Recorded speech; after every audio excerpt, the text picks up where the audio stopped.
She just had this effervescent person. Even of Boulder, a place that, disdained mink coats. It's a beautiful spot, but very different than what we were used to. We were business people, That look from John Ramsay made investigators wonder what kind of man they were dealing with. He was the first to find JonBenét. He picked her up and held her. Just like that, the crime scene was compromised, potentially erasing vital evidence that could have revealed the truth.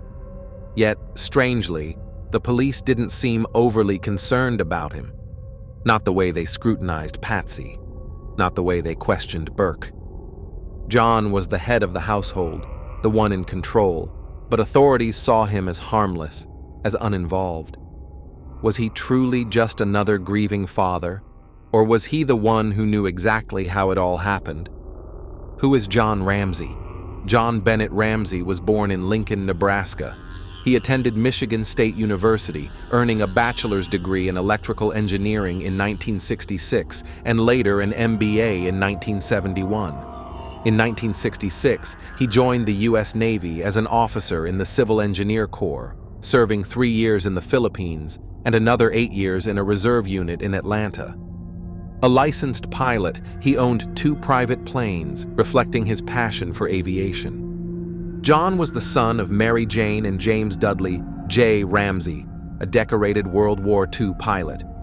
His Nebraska upbringing shaped his early years before he built both a successful career and a family. His personal life was marked by multiple marriages. He first married Lucinda Pash in 1966, and they had 3 children: Elizabeth, Melinda, and John Andrew. Their marriage ended in 1978 after 11 years. In 1980, John married Patsy Ramsey, a former beauty queen.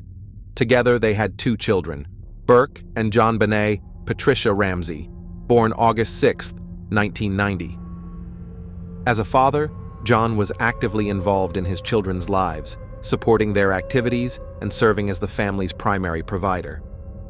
By 1996, the Ramseys lived in an upscale home at 755 15th Street in Boulder, Colorado, enjoying a stable and affluent lifestyle. Professionally, John had achieved remarkable success. In 1989, he founded Advanced Product Group, which later merged with 2 other companies to form Access Graphics, a computer services firm. As president and CEO, he led the company to become a subsidiary of Lockheed Martin in 1991.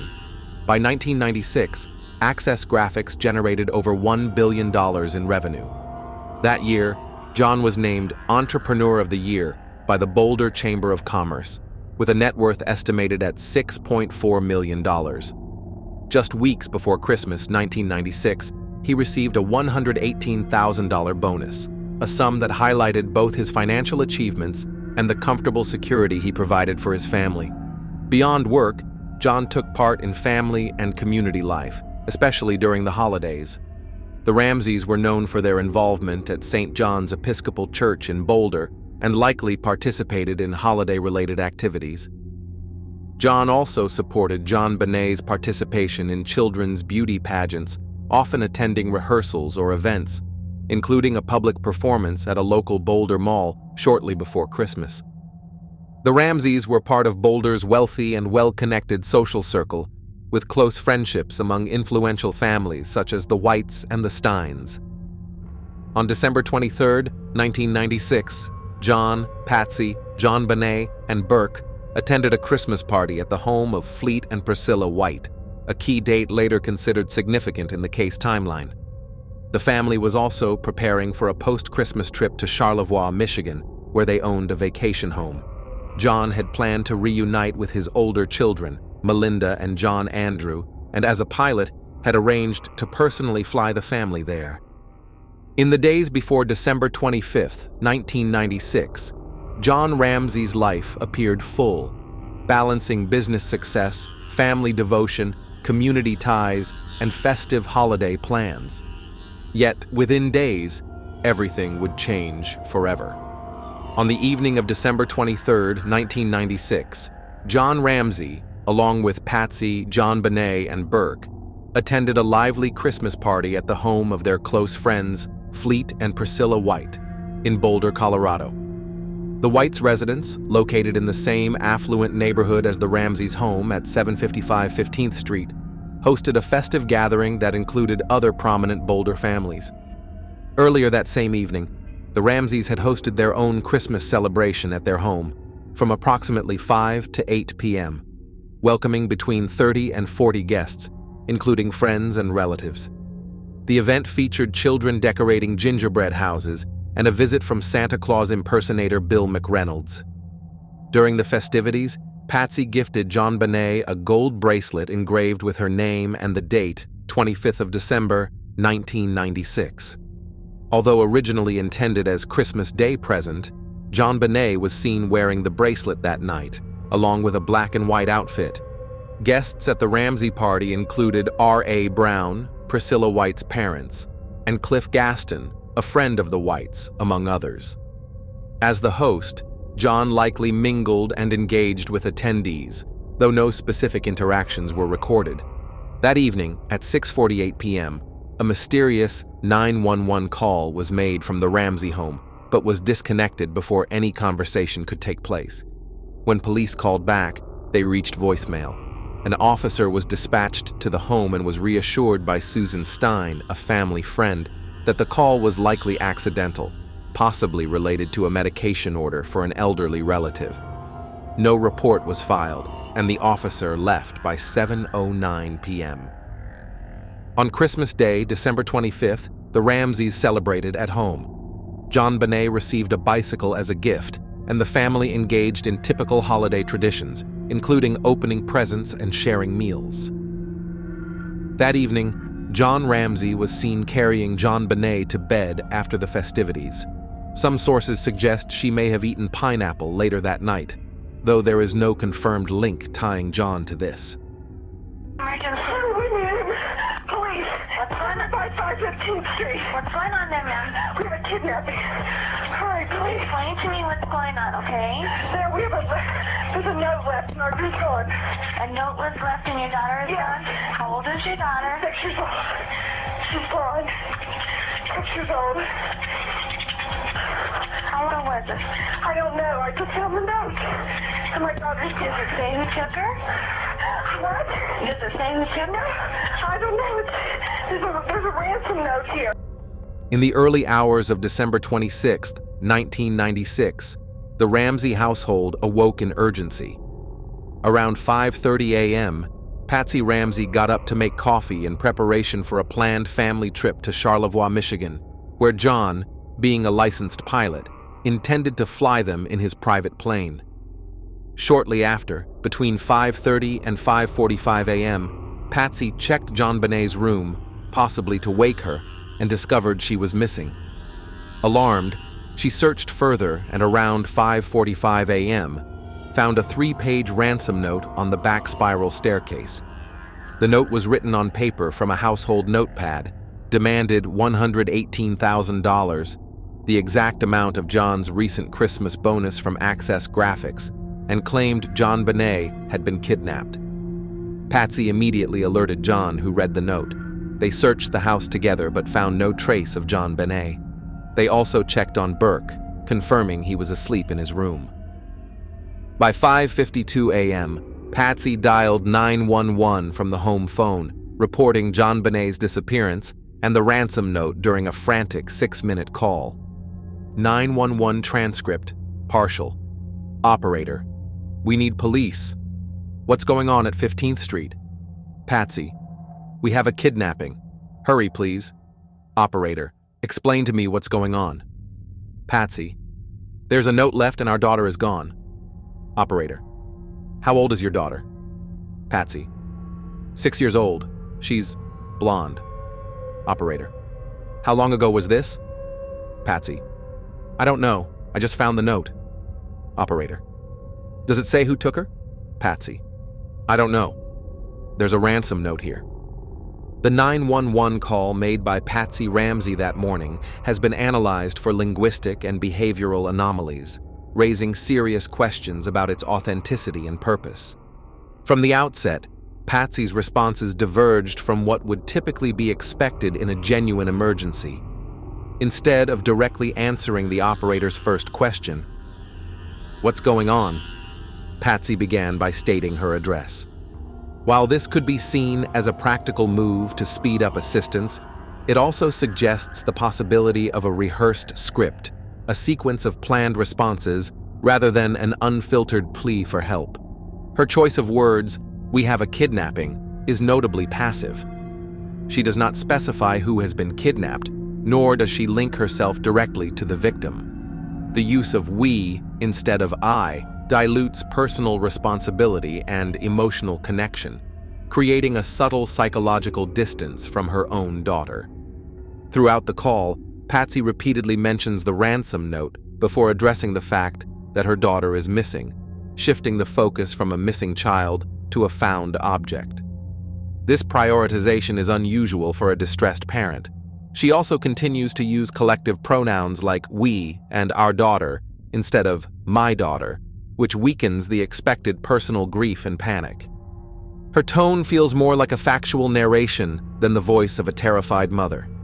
Patsy repeats the word "please" multiple times, more often than typical in an emergency. While politeness isn't inherently suspicious, excessive courtesy in a 911 call can be a subconscious attempt to appear calm and cooperative. She also uses the word "just" often, e.g., "I just got the note," which can be a way to narrow the scope of discussion and avoid deeper questioning. Perhaps most striking is what's missing from the call. Patsy never speculates on who might have taken JonBenét, never mentions any sign of forced entry, and makes no reference to the ransom note's warning against contacting police, a detail one would expect to be mentioned by someone genuinely fearful for their child's life. Most disturbingly, there is a complete absence of expressed concern for JonBenét's safety or emotional state.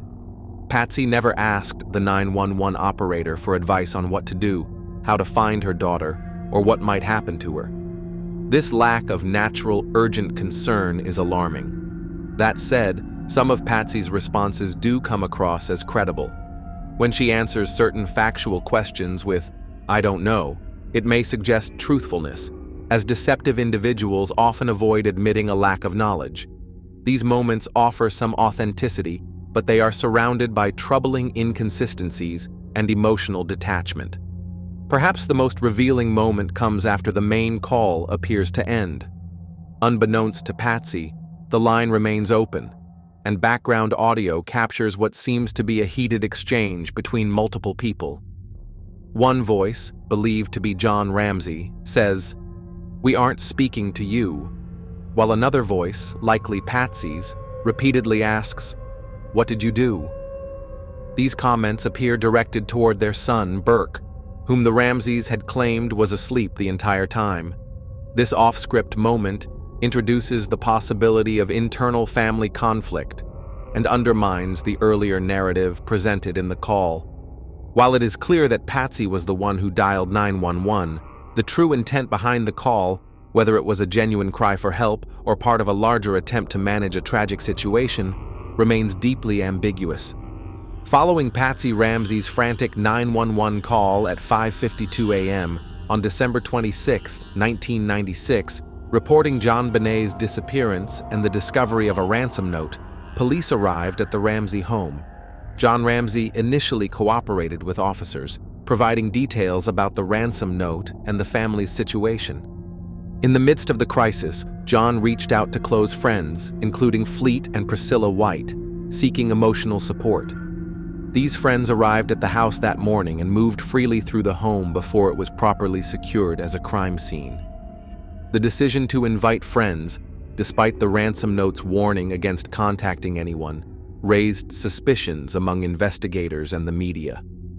The presence of outsiders potentially compromised evidence such as fingerprints or other trace materials, prompting questions about whether John had intentionally allowed this disruption. While no direct evidence supports such intent, the lack of control over the scene, with friends reportedly cleaning the kitchen or touching objects, as noted by journalist Diane Diamond, was viewed as unusual, though it could also be attributed to panic and inexperience in handling such a crisis. Throughout the morning, John participated in a limited search of the house alongside police, who initially focused on securing JonBenét's room but neglected a thorough inspection of the basement. Details of John's actions between 6 a.m. and noon are sparse, leading some investigators to question whether he was actively searching for his daughter. This perceived lack of urgency was considered unusual for a father whose child was missing, though it might have reflected adherence to police instructions or the effects of emotional shock.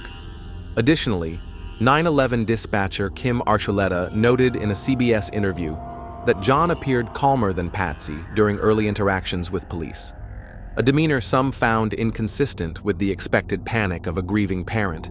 However, this calmness could align with John's composed nature as a successful businessman, and no concrete evidence links it to wrongdoing. Around 1 p.m., Detective Linda Arndt, the lead officer at the scene, instructed John and Fleet to conduct a thorough search of the house for anything unusual. They went directly to the basement, where John opened the door to a small storage room used for Christmas decorations. There, he discovered JonBenét's body on the floor, covered by a white blanket with duct tape over her mouth and a garrote around her neck. In a moment of distress, John removed the tape, lifted her body, and carried her upstairs, screaming as he placed her near the Christmas tree in the living room. This action was viewed as highly suspicious by investigators as it disturbed critical evidence, including the body's position, potential fingerprints on the tape, and DNA traces. In a 1999 Good Morning America interview, Linda Arndt described a wordless exchange with John that left her suspecting his involvement. While this observation was subjective, the choice to check the basement directly and locate the body so quickly also raised questions. Some, like CBS's 2016 documentary, suggested John might have known the location beforehand. No evidence confirms this, and his emotional outburst upon finding JonBenet could equally reflect a father's instinctive reaction to a horrific discovery. The JonBenét Ramsey case hinges on a collection of evidence that has fueled decades of speculation, pointing to both the Ramsey family and an unknown intruder as potential suspects. The ransom note, discovered by Patsy Ramsey around 5:45 a.m. on December 26, 1996, is a central piece of evidence. Written on paper from the Ramsey household, it demanded $118,000, the exact amount of John Ramsay's Christmas bonus, and contained theatrical language reminiscent of movie scripts. The FBI noted its unusual length and detail compared to typical kidnapping notes. Behavioral analysts suggested the note's maternal tone and insider knowledge of John's bonus pointed to someone close to the family, with suspicion falling on Patsy due to inconclusive handwriting analysis that could not rule her out. John and Burke Ramsey were excluded as authors. The note's creation at the scene and the absence of follow-up calls from any kidnappers raised doubts about its authenticity, suggesting possible staging. JonBenét's body, found by John Ramsay in the basement wine cellar around 1 p.m., provided critical clues. The autopsy revealed she died from strangulation via a garrote made from a broken paintbrush owned by Patsy, coupled with a severe skull fracture. Signs of assault, including vaginal abrasions and blood, suggested a possible sexual motive, though the absence of semen complicated the theory. The body was covered with a white blanket, and its placement in a rarely used room implied the perpetrator knew the house well. However, the partial covering did not align with typical parental behavior, which some argued reduced the likelihood of family staging. A key detail was the undigested pineapple found in JonBenét's stomach, likely eaten between 10 p.m. and 2 a.m., which conflicted with John and Patsy's claim that she had not eaten that night. A bowl of pineapple in the kitchen bore Burke's fingerprints, though their age could not be determined. This fueled speculation about his involvement despite his young age of 9. John's act of moving the body and removing the duct tape disrupted the crime scene, drawing suspicion from investigators like Linda Arndt, though it could also reflect a father's emotional response. The garrote's sophisticated design and the sexual assault evidence support an intruder theory, but the use of household items kept the family, particularly Patsy, under scrutiny.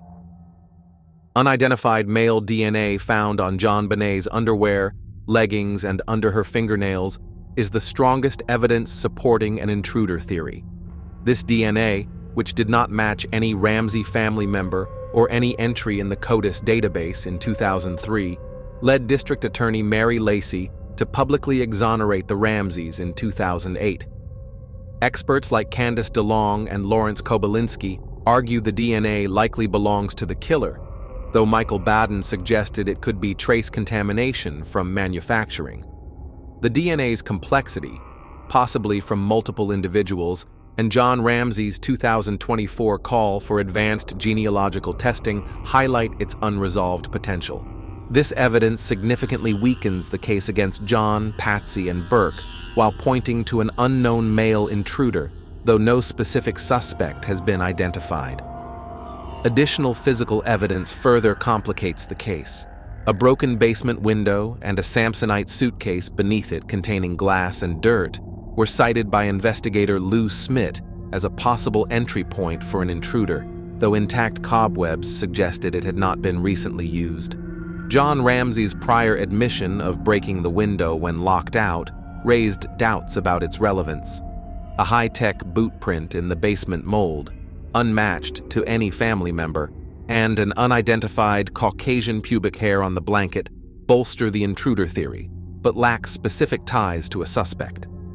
Other unexplained items include a rope found in a nearby bedroom, not owned by the Ramseys, and a flashlight on the kitchen counter, possibly used in the head injury, but bearing no blood or DNA. Suspected stun gun marks on JonBenét's face and back, supported by Lou Smith and Michael Baden, but disputed by Werner Spitz, suggest a professional tool, favoring an intruder theory, but remain unconfirmed due to the absence of the device. The 911 call also introduced suspicion about the family. Enhanced audio analysis detected background voices, including one resembling Burke's, contradicting the claim that he slept through the night.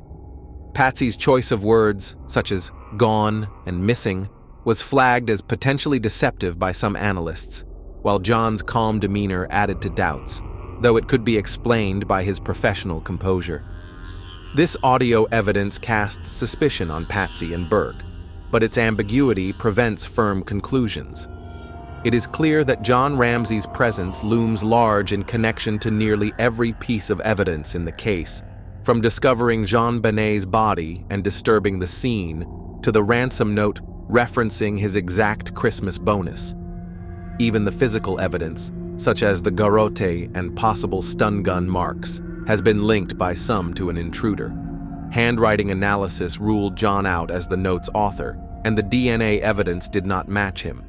His actions, while suspicious to some, could also be seen as the emotional reactions of a father confronted with unimaginable tragedy. Despite these connections, the lack of conclusive evidence keeps John on the periphery of suspicion, entangled in the case but never fully implicated as the perpetrator. Still, upon deeper examination, there are undeniable red flags that continue to fuel debate. That look from John Ramsay made people wonder exactly what kind of man they were dealing with. He was the one who first discovered JonBenet. He picked her up and held her. In doing so, he destroyed the crime scene, erasing what might have been the truth. Yet, strangely, the police didn't seem too concerned about him. Not the way they scrutinized Patsy, and not the way they questioned Burke. John was the head of the household, the one in control. But they viewed him as harmless, uninvolved. Was he truly just another grieving father, or was he the one who knew precisely how everything had happened? So, who was John Ramsay? JonBenét Ramsey was born in Lincoln, Nebraska. He attended Michigan State University, earning a bachelor's degree in electrical engineering in 1966, and later an MBA in 1971.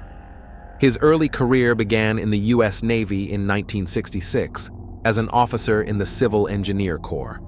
He served 3 years in the Philippines and an additional 8 years in a reserve unit in Atlanta. A licensed pilot, he owned 2 private planes, reflecting his passion for aviation.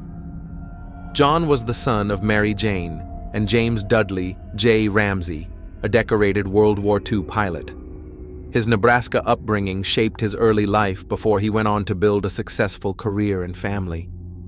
In his personal life, John's family story was marked by multiple marriages. He first married Lucinda Pash in 1966, and they had 3 children, Elizabeth, Melinda, and John Andrew. Their marriage lasted 11 years before ending in divorce in 1978, with no public explanation for the split. In 1980, he married Patsy Ramsey, a former beauty queen, and together they had 2 children, Burke and JonBenét Patricia Ramsey, born on August 6, 1990. As a father, John was deeply involved in his children's lives, supporting their activities and serving as the family's main provider. By 1996, the Ramseys were living in a spacious home at 755 15th Street in Boulder, Colorado, maintaining a stable and affluent lifestyle. Professionally, John's success was impressive. In 1989, he founded Advanced Product Group, which later merged with 2 other companies to form Access Graphics, a computer services firm. As president and CEO, he led the company to become a subsidiary of Lockheed Martin in 1991. By 1996, Access Graphics was generating over $1 billion in revenue. That same year, John was named Entrepreneur of the Year by the Boulder Chamber of Commerce, and his net worth was estimated at $6.4 million in May. In the weeks before Christmas 1996, he received a substantial bonus of $118,000, further proof of his financial success and the comfortable life he provided for his family. Beyond work, John was active in family and community life. The Ramseys were known members of St. John's Episcopal Church in Boulder, likely participating in seasonal religious and community events, though no specific church activities attended by John in the week before Christmas have been documented. JonBenét's beauty pageants were a major part of the family's life in December 1996. While Patsy primarily managed her daughter's pageant schedule, John was involved as well, possibly attending rehearsals or performances, including one at a local Boulder shopping mall shortly before Christmas. His presence underscored his commitment to his children's interests. John also maintained strong connections with Boulder's affluent and influential social circle, frequently spending time with families such as the Whites and the Steins.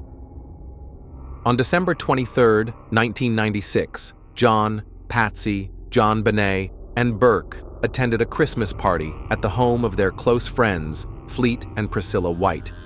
This event was a highlight of their holiday season, showcasing the Ramseys' active social life. At the same time, John was preparing for a family trip to Charlevoix, Michigan, where they owned a vacation home. He planned to reunite with his older children, Melinda and John Andrew, from his first marriage. As a licensed pilot, he had arranged to fly the family there after Christmas, with preparations underway in the days leading up to December 25th. These details paint a portrait of a man in the midst of a busy yet fulfilling holiday season, balancing career success, family life, and community ties. John Ramsay's face had become a symbol of parental betrayal, dissected endlessly across TV screens and magazine covers. But as DNA evidence emerged, it quietly unraveled that narrative. It wasn't shouted from rooftops. It came through lab reports, expert testimony, and forensic analysis that couldn't be dismissed. Suddenly, the man once portrayed as a deceptive mastermind was viewed differently, not as the architect of deceit, but as someone failed by a system more obsessed with headlines than facts. John Ramsay came to represent the peril of justice shaped by assumptions, not evidence, a parent prematurely accused, a suspect judged too hastily. Media outlets, once ravenous for his downfall, began treading carefully. Some quietly acknowledged mistakes, others shifted the spotlight elsewhere, unwilling to admit they'd been wrong. But the public narrative never fully healed. The scars remained in whispered forums and wary glances. Though legally exonerated, John Ramsay occupied a murky space in public consciousness, neither guilty nor completely innocent. A figure trapped in the gray area of America's most infamous, unsolved case. The real turning point didn't come from a confession or surprise witness. It came from science. A male DNA sample, unidentified and found on JonBenét's clothing, was analyzed, and it wasn't a match for John, Patsy, or Burke Ramsey.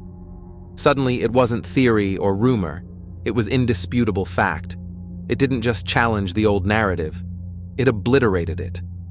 For the first time since that Christmas night in 1996, there was hard physical proof that someone else had been in their home, someone whose presence couldn't be overlooked. With that revelation, the investigation had to shift, not because authorities chose to, nor did the media want it to, but because science demanded it. From the earliest hours, the investigation had already begun to unravel. The sprawling Ramsey home, with its hidden nooks and winding stairs, was never properly secured. Friends, neighbors, even church members walked freely through the house, offering comfort, but at the cost of contaminating the scene. Entire rooms, including the basement where JonBenét's body was found, were overlooked during initial searches. Delayed collection of DNA, fibers, hairs, and fingerprints allowed vital evidence to slip away. Clear signs of entry and staging, broken windows, displaced objects, disturbed debris went unnoticed. By the time authorities grasped the scope of their error, the crime scene was no longer a puzzle to solve. It was a shattered mirror with too many missing pieces. The truth was not only buried, it had been erased. Enter Lou Smith, a veteran detective brought in not to protect the Ramseys, but to uncover the truth wherever it led. Methodical and observant, he saw what others missed. The broken basement window wasn't random. It was an invitation. The suitcase beneath it wasn't misplaced. It formed a makeshift step. Scuffed floors, disturbed debris were all signs of calculated intrusion. Patterns, staging, and points of entry pointed to someone from the outside.